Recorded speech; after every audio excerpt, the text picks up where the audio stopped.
তোমার আদরের বোনের ছেলে কি ঘুম থেকে উঠেছে? ও, উনি তো জমিদারের ছেলে। এখন বাজে কটা? 11টা। সকাল 11টা বাজে, উনি এখন দিব্যি ঘুমাচ্ছে। ঘুমাবে না? ঘুমাবি তো। সারাদিন ভবগুরের মতো ঘুরবে, খাবে দাবে, বিন্দাস ঘুরবে, এমন তো কোনো টেনশন নাই। খালার বাড়ি আছে, খালু কিছু বলে না। 1.5 বছর ধরে চাকরির জন্য ট্রাই করছে। জিজ্ঞেস করলে আমি তো ট্রাই করছি খালু। আচ্ছা, ও তো সব জায়গায় চেষ্টা করছে। আমার মনটা কিন্তু অনেক ভালো। চলেন না যাই, একটু ফুচকা খাই আসি, কাপের পানি খাই আসি। আপু, নাম্বার থেকে দেওয়া যায়? ভাবি বল, ভাবি কিসের আপু, ভাবি বল। এই কেন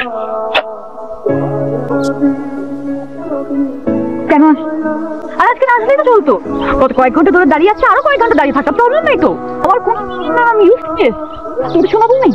তোমাকে বলি ওকে ভাই, তোমাকে আমি আমার লেম পুরান কোয়েশ্চেনটাই করি। না বলতে হবে না, because I know your lame পুরান অ্যান্সার। মুখস্থ হয়ে গেছে। বাস পায় নাই, লেগুনা পায় নাই, অনেক এক্সাম ছিল, রাইট? সরি, আমি তোমার জ্বর তুমি পুরে যাচ্ছে। অনেক তুমি তো বলবো না। অসুবিধা নাই। বলবো ফোনে, তাই তোমার কি মনে হয় আমি যদি জানতাম তুমি হাসতে বলতাম? বাবা, তুমি না আমাকে একদমই বুঝো না। কত জ্বর তোমার, মেপেছো? 102। তুই জ্বর নিয়ে তুমি এখানে কেন আস? আমার কোন কথা শোনো না, প্লিজ এই কথাটা শোনো। তুমি আসছো বল। দেখলেন তো তারিন আমাকে কতটা ভালোবাসে। ও আমার বোনের ছেলে কোথায়? ও কি নাইট গেটের চাকরি নিয়েছে নাকি? গভীর রাত করে প্রতিদিন বাসায় ফিরে? সারাদিন অনেক খাটাখাটনি করে তো, আসবে কিছুক্ষণের মধ্যে চলে আসবে। আমি তো চাই ওজন আর বাসা না ফিরে। তো আপনি সারাদিন কোথায় ছিলেন? আজকে ওই ইন্টারভিউ দিয়ে আসলাম। একদিনে 2টা ইন্টারভিউ পড়ে গেছিল আজকে। 2টা ইন্টারভিউ? তো আপনি গত 1.5 বছরে কয়টা ইন্টারভিউ দিয়েছেন? 33টা। 33 মানুষ পাস করে, আপনি 1.5 বছরে 33 ইন্টারভিউ দেবো? আপনি পুরোই তো ফেল। শুনেন, আমি আপনাকে একটা কথা বলি, যদিও আমার এইভাবে কথা বলা উচিত না। এই যে আপনি একটা ঘরে থাকেন, এই ঘরটা যদি আমি প্রতি মাসে সাবলেট ভাড়া দিতাম, তাহলে 6 থেকে 7 হাজার টাকা ভাড়া পাইতাম। তোমার কি কিছুই মনে থাকে না? কি?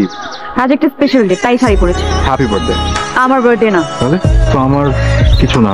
অনেক আজকে আমাদের 4th অ্যানিভার্সারি। 4 বছর আগে আজকের দিনে আমাদের দেখা হয়েছে। কনগ্রাচুলেশন।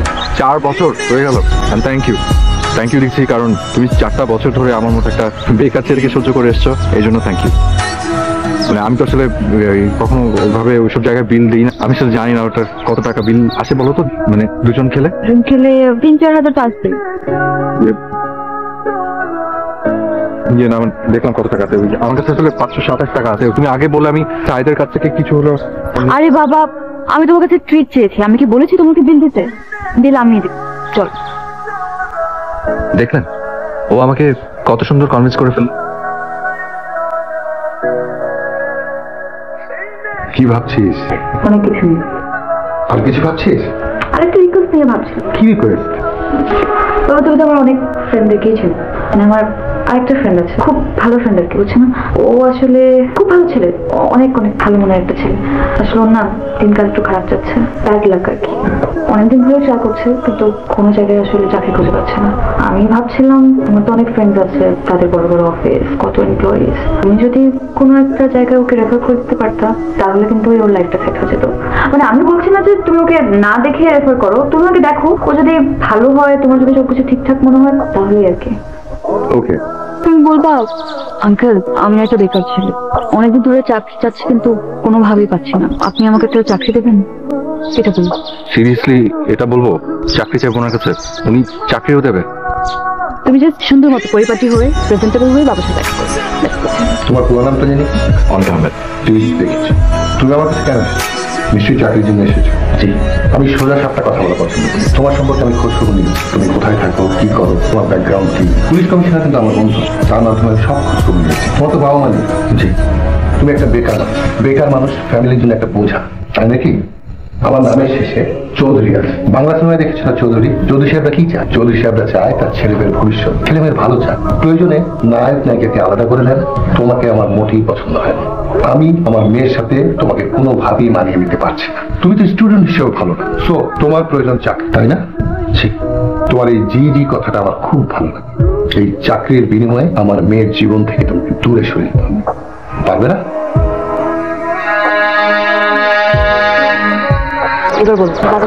বাবা কি বললো? ও না, মানে সবার খোঁজ খবর নিল, জিজ্ঞেস করলেন যে সবাই কেমন আছে, খালা খালু কেমন আছে, আমি কেমন আছি। চাকরির উপরে কিছু বলেনি? তোমাকে বলতে না করলো না, ওই চাকরি হ্যাঁ দেবে অপশন দিল। কিসের অপশন? চাকরির অপশন দিল। আরে আমি বলেছিলাম না, বাবাকে বললেই প্রবলেমটা সলভ হচ্ছে, তুমি আসতে চাচ্ছিলে না পার। জি দেখো হয়ে গেল না সলভ। আমি বলেছিলাম তুই একদিন অনেক বড় হবি, আমাদের মুখ উজ্জ্বল করবি, বলেছিলাম না দেখবি বড় চাকরি পাবি। দেখেছো আজকে অনেক বড় চাকরি পেয়েছে। তুমি তাকে মায়ের মতো আশ্রয় দিয়েছো, আমি তোমাকে বাবার মতো আশ্রয় দিয়েছি। কি বলেছিলাম না? কি ধরনের দিলেটা? মনে হচ্ছে না তুমি নিজেকে বেঁচে আসছো। মানুষ এতটা সেলফিশ কিভাবে হয়? আমার কথা একবারও চিন্তা হয় নাই, একবারও চিন্তা হয় নাই। আমি কত স্বপ্ন দেখেছি তোমার সাথে। তুমি আমার বাবার কাছে আমাকে ছোট করেছো, তোমাকে নিয়ে আমি বাবার কাছে কত বড় বড় কথা বলছি, তুমি কি করলে এটা?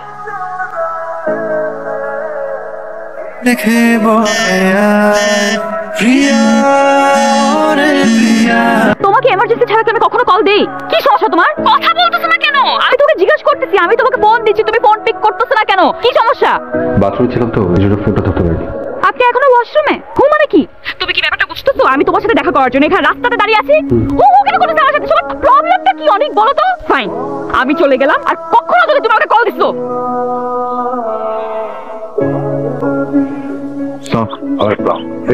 তুমি আসলে পাঞ্চুয়াল একটা ছেলে। তুমি কি সবসময় আমার মেয়েকে ওইভাবে দাঁড় করে রাখো?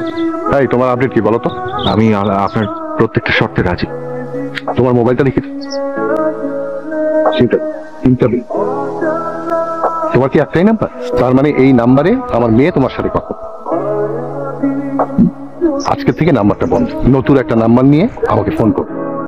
অনেক দিন তারিণী থেকে পালিয়ে বেড়ালেও একদিন ধরা খেয়ে গেলাম।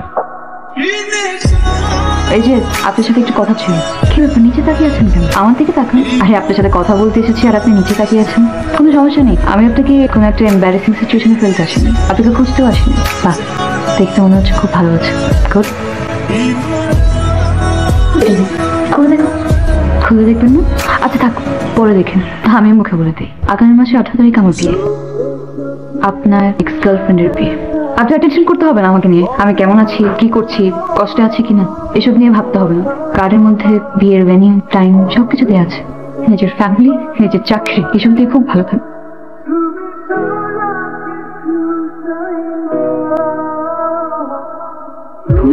সুন্দর লাগছে শাড়িতে, তুমি সবসময় খুব সুন্দর লাগে। আমি তোমাকে আমার বিয়েতে ইনভাইট করেছি, আমার ঘরে না। আর এটা শাড়িও না, লেহেঙ্গা, যেটা আমি অন্য কাউকে বিয়ে করার জন্য করেছি। বসে যেতে তোমাকে এতটা সুন্দর লাগবে আমি তা স্বপ্নেও ভাবিনি। তুমি কি এসব বলার জন্য এখানে এসেছো? যদি তোমার বলা শেষ হয়ে থাকে বেরিয়ে যাও। দাঁড়িয়ে আম সরি, আমার সাথে মাথা ঠিক ছিল না, খুব ফ্রাস্ট্রেটেড ছিলাম। বাসা থেকে খুব প্রেশার ছিল, ছিলাম না কি করবো, মাথা কাজ করছিল না। তুমি যখন বলে তোমার বাবার সাথে দেখা করেছি তো, কথা বলতে বলেছি তো, চাকরি চাইতে চেয়েছি তো। ওনার শুধু চাকরি দেওয়ার কথা ছিল, কিন্তু তার সাথে দুটো অপশন জুড়ে দিলেন একদম সিনেমার মতো। বলা হয় তুমি না হলে চাকরি। তুমি এখন কেন এসব বলছো? এখন বলে কি লাভ বলো? যা হওয়ার তো হয়ে গেছে। চাকরি চাকরি, আর আমার মধ্যে তো তুমি চাকরিকে পাই। আমার সাথে চলো, তুমি কষ্টে থাকবে কিন্তু আমি তোমাকে প্রমিস করছি আমি কিছু একটা করে রাখাবো।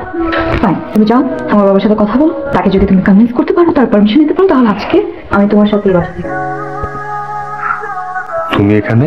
আঙ্কেল আপনার সাথে আমার জরুরি একটা কথা আছে। কি কথা? আমি আপনাকে একটা জিনিস ফেরত দিতে এসেছি। আপনার শর্তগুলো। মানে? আপনি আমাকে শর্ত দিয়েছিলেন তারিণীর সাথে কোনো ধরনের কোনো যোগাযোগ না রাখি, বিনিময়ে একটা চাকরি পেয়েছিলাম।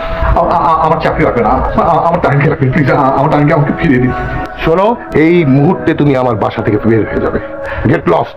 প্লিজ আঙ্কেল, আপনি বোঝার চেষ্টা করুন, আপনি তারিণীকে ছাড়া বাঁচবো না আঙ্কেল।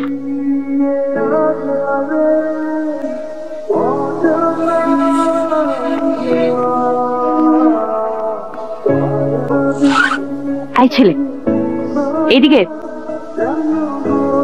উঠো গাড়ি। তুমি এখানে মানে বলতে দাও। আমি জানতাম তুমি পারবো না পাপাকে কনভিন্স করতে, এই জন্য সব ব্যবস্থা আমার নিজে করতে হচ্ছে। তোমার বাবা? আমি জানি, আমি সব জানি। সেদিন যখন তোমাকে ব্রেকফাস্টের জন্য বাসা নিয়ে এসেছি, বাবা তোমাকে কি কি বলেছে আমি সব শুনেছিলাম। তোমার মনে হয়েছে তোমার জন্য তোমার চাকরিটা বেশি। কষ্ট পেয়েছি, আমি অনেক কষ্ট পেয়েছি, কিন্তু তারপরেও আমি কিছু বলিনি। আমি জানতাম তুমি সব কিছু ফেলে আমার কাছে ফিরে আসবে।